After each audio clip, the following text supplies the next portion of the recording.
এটা আমাদের freedom of স্পিচের উপরে শুধু না, শিক্ষা, সংস্কৃতি সব কিছুর উপরে আঘাত এসছে।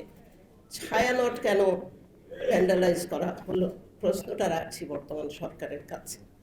এবং এই বাউল সংস্কৃতির থেকে শুরু করে আমাদের যে ধর্মীয় সংখ্যালঘু কথাটা আমি ব্যবহার করতে চাই না, ওদের উপরে কেন আক্রমণটা আসছে, এবং এটাকে যেভাবে ব্যবহার করা হচ্ছে এটা তো মব সংস্কৃতিও না, এটা তো অরাজকতা।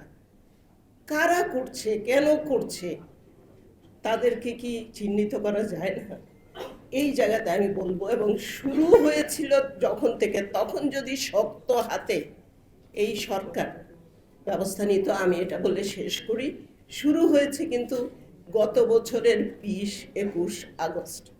আপনাদের খেয়াল আছে কিনা, এইচএসসি পরীক্ষা বাতিলের দাবিতে সচিবালয়ে ঘেরাও করেছিল, এবং সেখানে সরকার সেখানে মাথা নত করে মেনে নিয়েছিল 14 লক্ষ বাচ্চার ভবিষ্যৎ চিন্তা না করে।